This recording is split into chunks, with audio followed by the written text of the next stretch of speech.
Hello. I can't hear you for some reason. You can hear me. Can't hear you.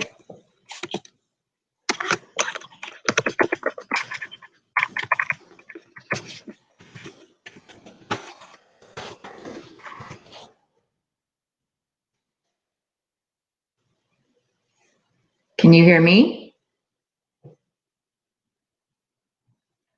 Well, I'll just keep talking then. Hello, how are you? It's good to see you.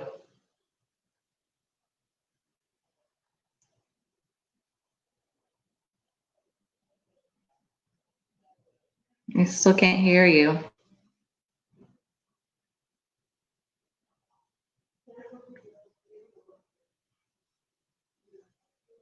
Nope, no sound.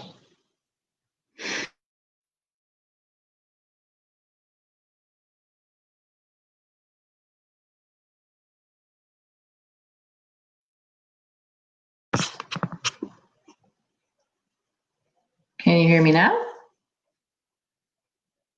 Okay. I still can't hear you, but I'll try and figure it out. Maybe you can type me the question.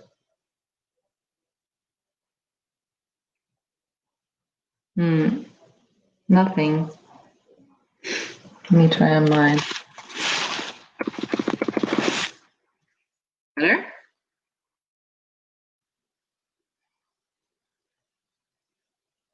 All right. Well, I'll just tell you a little bit about me.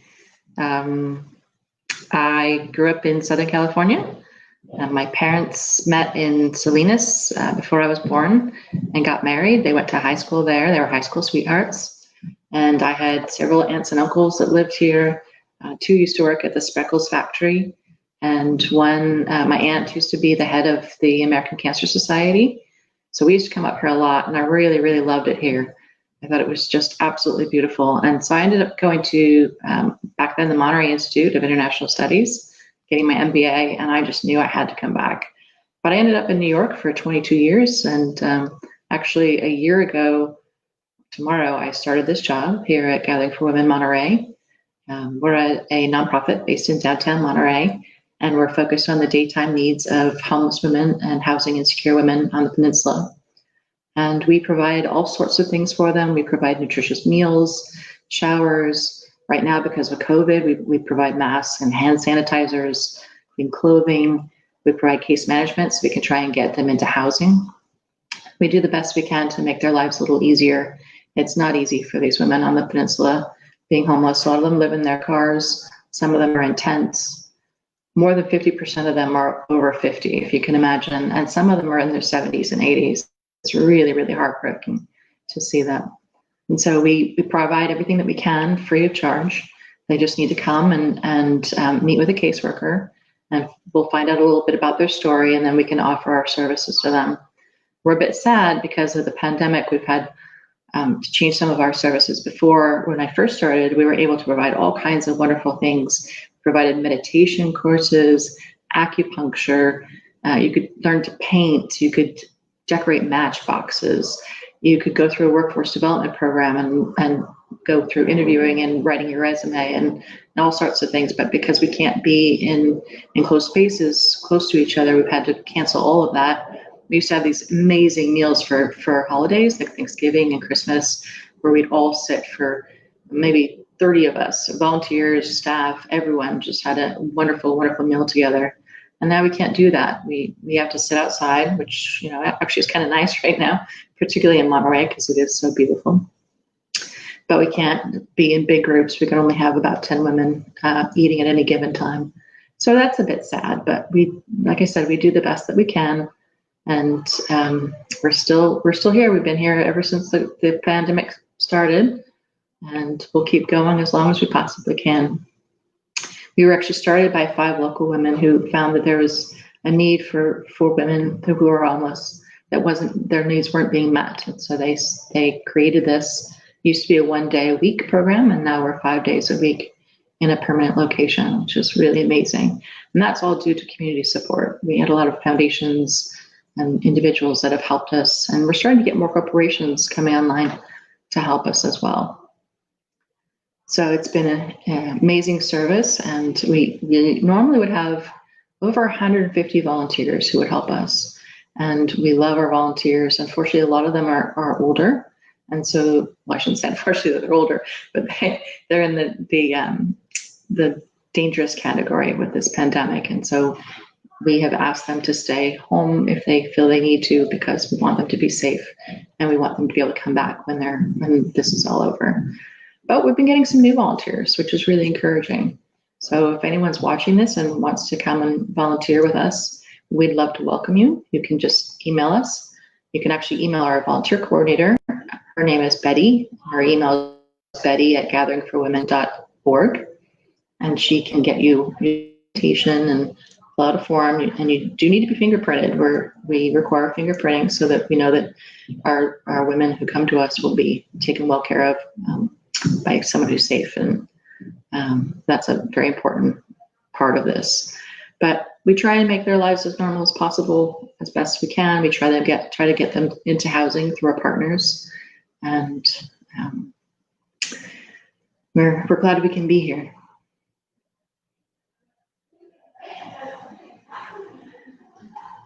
And I guess if anyone wants to donate, then they are welcome to. They can go to our website, and that's www.gatheringforwomen.org. And you can put in your credit card, or you could mail it to our address at 147 El Dorado Street in Monterey, 93940. And we would appreciate any of that. And unfortunately, we're not accepting any clothing or personal items right now because of the virus. But that will be posted on our website when we're finally able to accept things. I wish I could hear you. I hope you at least can hear me this time. Good, okay. That's fantastic. Well, it's a pleasure to be here. Thank you very much for this opportunity.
Peter talks to his computer. He prefers to typing. You're good. Hang on for just a second.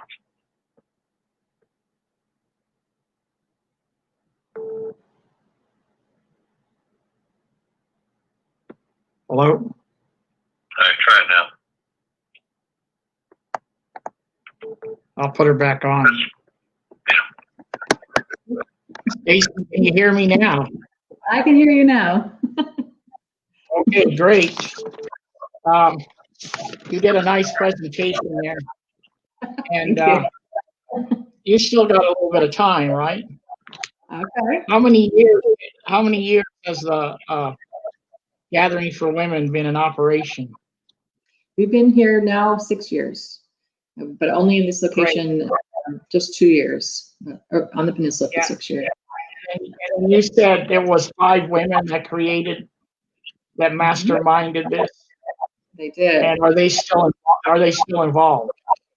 Mostly they are. They one of them comes every week and gardens in our garden, and the others are still supportive, but they're not physically involved anymore. And you have volunteers. You have some volunteers. We do. We have a very small staff. We only have 6 staff, and one of them is sheltering in place at the moment. So she's working from home. And we have, I would say, about 20 volunteers right now. We normally would have 150, and they're all sheltering in place because of the virus. That's great. 150 volunteers. I know, it's And amazing. are you funded by grants and donations? And We are. We're funded primarily by individuals, actually, but some grants and from foundations, particularly the Peninsula Foundation and the Community Foundation. They've both been really, really generous for us, helped us get this building, actually. And so that's been really wonderful. And we're so community support. nice. You have some community partners, don't you, that are involved? Or We local do. restaurants? We've been partnering with restaurants because of the shortage of food at the food bank for organizations. They're now just giving the food directly to individuals. And so we've partnered with a bunch of restaurants locally, including Krabby Jim's, Old Fisherman's Grotto, the Wild Plum, Biglio and Gusto, Pacific Bowls and Rolls. There's another one. We just started with Mundo's, which is excellent. They have massive sandwiches that they're giving our women. And there's one other that I'm forgetting. Oh, Stone Creek Kitchen. They have really marvelous food that they've been bringing in. That's been really, really helpful. We're also partnering with Community Human Services to create the Peninsula's first shelter for 90-day shelter for women and children with families. And that should be open in the fall. That's really exciting. We're doing all the construction right now. We're about 50% of the way through. And it'll give women the opportunity to finally have a place to stay, the roof over their head for 90 straight days, and have case management and try and get into housing. So that's fantastic. So a lady that needs help, what do they do? Do they call? Someone brings them over? What's the procedure? They can call, they can email us, they can go on our website and send us a message, or they can just show up. We're open 5 days a week from 8 until 2 Monday through Thursday and 8 to 12 on Friday. And they'll just need to sit for a few minutes with a case manager, and then they can be on their way to have food and showers and everything. It's a great feeling to have with the opportunity to help someone out. Absolutely, it's amazing. That's a really, we applaud you for what your organization does, and we thank your volunteers, your great staff, and so to donate, we'll go on your website and donate. If somebody, a restaurant wants to be a community partner, and if somebody wants to volunteer, I guess you'll still take some volunteers. Absolutely. Staci, do you have a success story that you could share of someone that kind of turned everything around? You having a success story? Oh gosh. The one with me, it was a direct quote, but there was a woman that had been struggling with addiction, and she decided that she was going to stop her help, and she recovered from that, and she is completely clean now and is on her way to housing. And so that's really amazing. But she had gotten to the point where she was almost suicidal and ready to end her life. And as you can imagine, it's hard on the streets. And when we can help them get on their way and solve some of the issues that are holding them back, it's really rewarding. And I couldn't do it without my amazing staff and volunteers. Yeah. This is a great community we have in Staci. I know you're busy, and we took a little more time than we thought with that speaker problem, but it was a special honor to talk to you. I was reading on your website, and I'd like to share this with the viewers. And since the lockdown started in mid-March till reopening in June, the Gathering for Women has provided 4,980 meals, 437 closed closet visits, 694 showers, 306 management visits, case management visits, 1 permanent housing, 6 temporary housing, 12 short stay hotel stays. This is fantastic. Staci, I applaud you, your staff, and the whole organization. And I'm so happy that you were here to share Gathering for Women with us. So have a great day, and thank you for coming on. Thank you. Thank you. It. Thank you. Okay, Gathering for Women. What a place.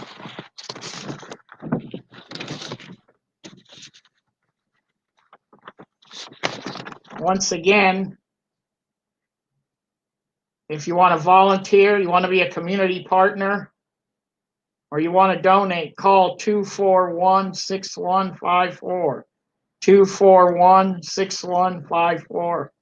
Gathering for Women. Okay, we'd like to do a shout out now. Rosine's, downtown Monterey, 40 years in business, serving breakfast, lunch, dinner. They were featured in Guy Fieri's Drive-In Dives about 6 years ago.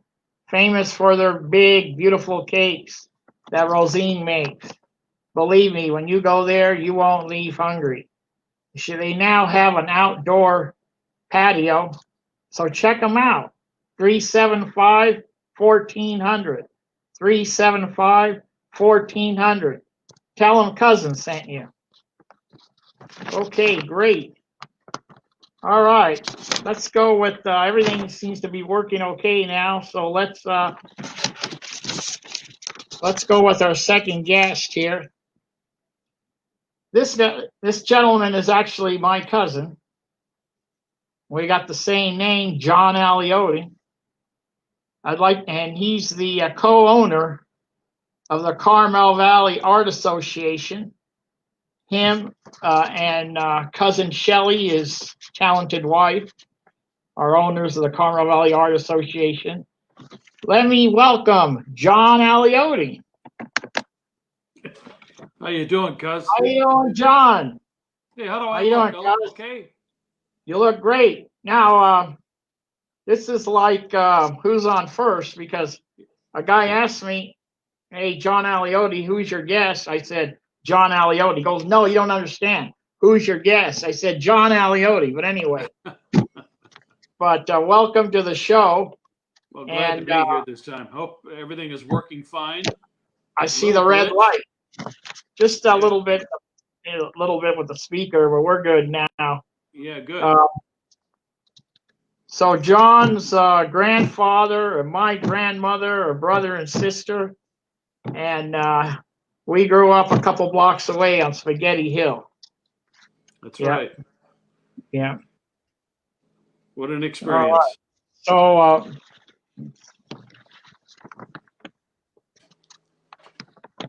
when did you guys start the Carmel Valley Art Association? How many years has it been around? It's been 16 years, believe it or not. It started in 2004. And, my wife is a graphic artist, and she has these innate abilities to create things, like our map that we do, which I know you've seen.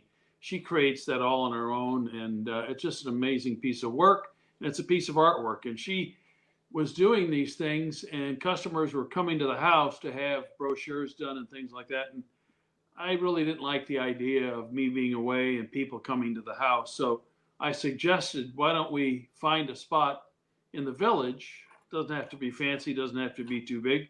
And so we settled in the same place that we're, same shopping center, the Center Street Marketplace down at the far end. And we opened a little office, a little gallery. And I suggested to her that maybe she should put some of her paintings up, some of her photographs up. And little by little, she was selling a few. And I said, gee, you know, let's invite some other artists in. So we did, and it grew. You know, we went from that first spot where we had just a few artists. And I like to tell a story. We have a lady who's been with us from the beginning. Her name is Patty Gagliotti. And her work was very, very interesting. I asked her to bring her work in if she would. And she said, oh, no, these are my babies. I can't part with them. And I said, well, just bring a couple and let's see if people are interested. Within the first 2 weeks, Johnny, we sold 2 paintings. So I called her up. I says, how's the orphanage going? She says, orphanage? Yeah. What do you mean orphanage? I said, well, I sold 2 of your babies. She Oh, says, yeah. my goodness, oh my goodness. How much did I make? I said, oh, I have a check here for you for $1,000. She says, I'll bring in more babies right away. Oh, great. So that's how, you know, how things started. And we went from there. We moved up a little bit, halfway up the shopping center, and opened a bigger space. And then I got a call from, I'm trying to remember his name, the gentleman that owns the market there. God, he has the Forest Hill Market as well. And he came to me and said, why don't you rent my corner spot? You know, I'll do whatever you need to make it right. Charlie Higuera. And I said, Charlie, you know, what do you mean you'll make it right? He says, well, I'll do all the electrical the way you want it. I'll do this, I'll do this, I'll do this. And I said, Charlie, you know, my lease is up where I am. I think I'll take you up on it. So we moved from there up to the front, and we've been there ever since. And it's really a wonderful gallery. And it's different in that it has one bank, the north side is all windows. And so we have people who do glass art and things like that, glass blowers. And it's just interesting because it's not usual that you have windows on a gallery. Usually they're kind of dark and sedate. But we have 40 to 50 artists now that belong to our group. We have people like Will Bullis, who's famous for his humor and his art all over the country. He's on the board at the Carmel Art Association. And just to tell you a little bit about why we are the Carmel Valley Art Association, years ago, one of our artists was Bill Bates. And Shelley and Bill were talking about, you know, maybe since you have such a group here, you should start a foundation like a Carmel Valley Art Association. So we undertook doing that, and we did that several years ago. And it was the wise move for us to make because it gave us a little credibility. And then we started doing a sort of a pass off between the Carmel Art Association and the Valley. And Will Bullis is on the board of the Carmel Art Association, and he's also on our board. So we have people that have come from our gallery and have presented to the Carmel Art Association and have been accepted in their group, which is hard to get into because they're a juried art gallery, but they're a juried art gallery with, I think yesterday or a couple of days ago was their 93rd anniversary of being in existence. And so we're juried as well. We have probably 15 to 20 people that get juried every year. And then we will select an artist or two and we'll put them up. Because of the COVID, things have been kind of difficult, but just an example, we had a suggestion from one of our artist friends to take a look at this sculptor who lived up in Prunedale, and his name was Dale Garman. And we don't usually travel to go look at someone's work. If they have work, you know, we think they should respect us and bring it to us. He was a special circumstance. He has COPD. And so we said, we'll go. And we went and looked and saw his work and his wife's work. And we put them both in the gallery. And he's a wonderful sculptor. And within 2 weeks, I think we've sold 7 pieces already. Some of them are just little wooden quail that he makes, and some are hawks. And then he has these puzzle pieces. They're wall pieces. They're by 2 by 2, made out of basswood, and they're just marvelous. You need to come in and look at them, Johnny. So that's what we do there. How many artists do you say you have in there right now showing? Showing, probably 25. And then, we also always have an artist, not always, but on occasion, usually 2 or 3 times a week, we have an artist in the gallery painting. The light there is very, very good. And they'll come in and they'll set up an easel and they'll bring a project that they're working on. Right now we have Sam Johnson, who's showing a piece. He's working on a piece that he was commissioned to do. It's a very interesting piece. It's a property that's been in Carmel Valley forever. It's the Barando adobe. So he's painting that for the new owner, and it's coming along wonderfully. It's just a marvelous piece. And Sam is a very talented painter. He for a long time he didn't believe in himself as much as he does now, and since he's been with us, he's been selling a lot of art. He's done commissions for people. He's really a marvelous artist. He is just a joy to be around and a joy to watch him paint.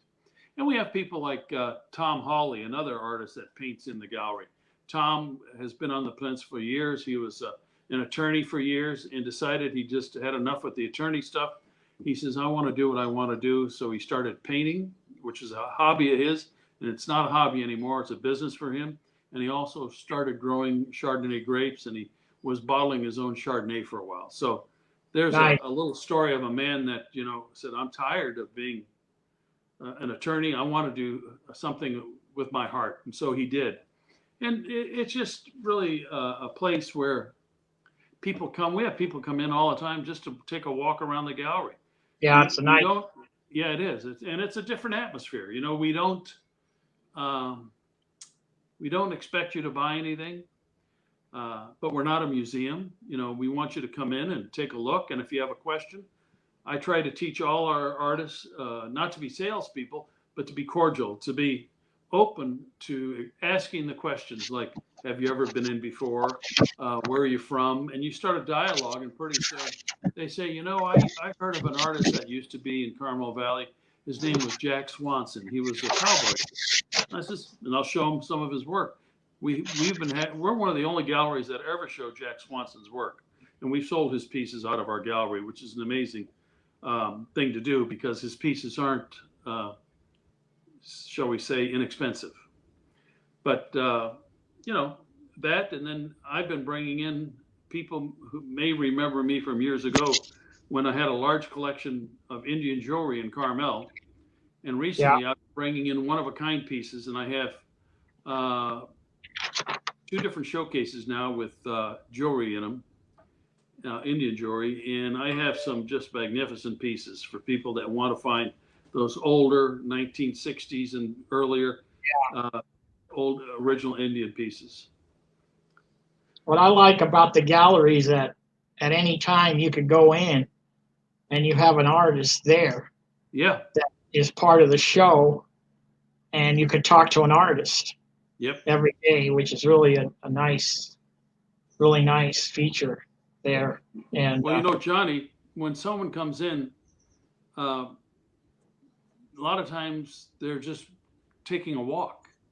But if we ask the question of the person, what kind of art do you like? And they'll say, and then we take them to an artist who we think they might like, and we tell them about that artist. Like I'll tell people about Sam and how he loves the Carmel Valley vistas, and he's done series after series of just the shadows that trees make when the sun passes through them. And they're beautiful paintings, And so I like our people that are working to give a description of what the artist sees and why he paints what he paints. And so they can go through there and they'll get a little, a little different experience about what an art gallery is about, because it's about people. It's about the people who paint and put their art on the wall and hope to see someone appreciate it.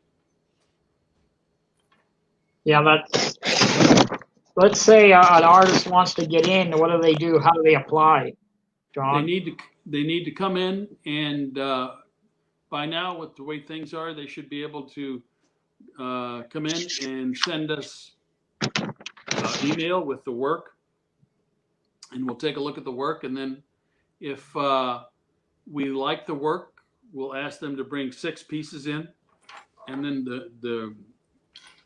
our board will jury it, take a look, and we vote, and we usually accept 1 or 2, and then Shelley and I, there are times when we've brought artists in, they presented their work, and we thought their work was really exceptional and something that should be in the gallery, and so we've made decisions on our own.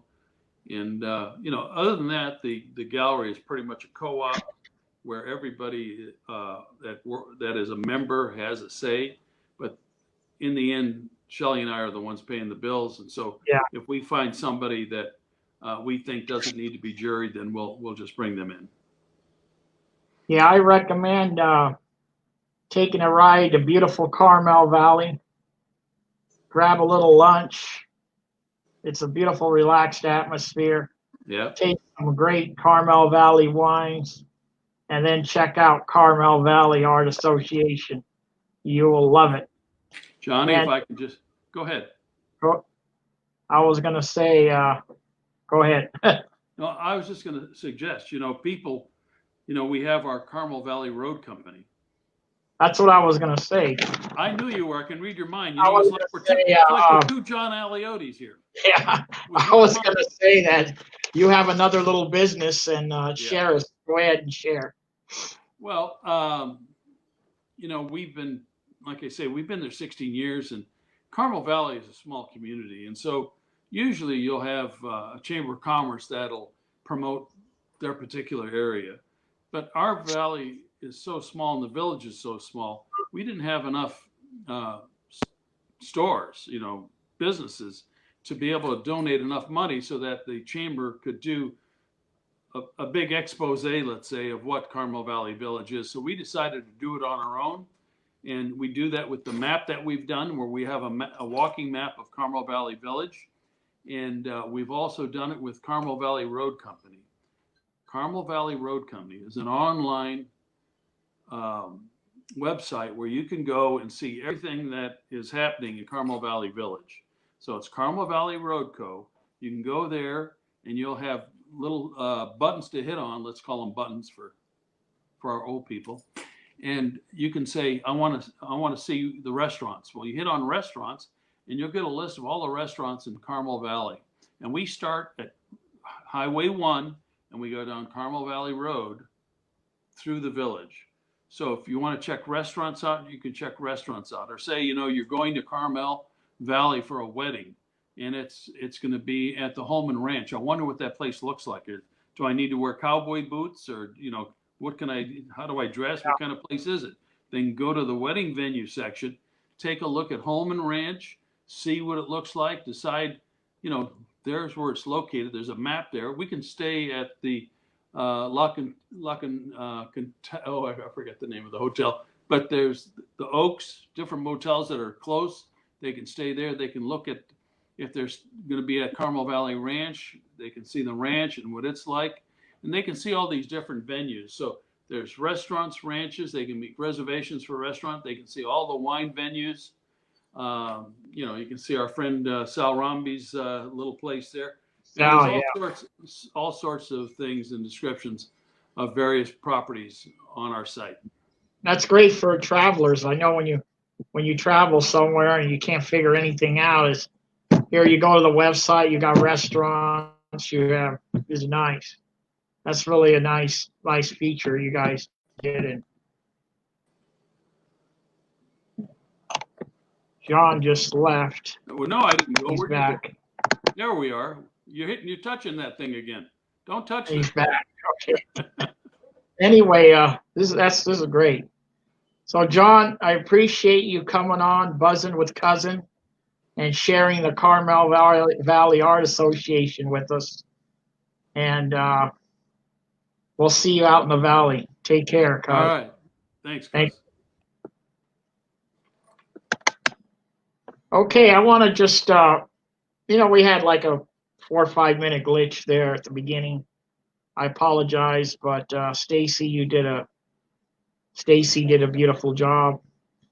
And I just want to reflect on the guests. We had Staci Alziebler Perkins, the executive director of Gathering for Women, and John Aliotti, the co-owner of Carmel Valley Art Association.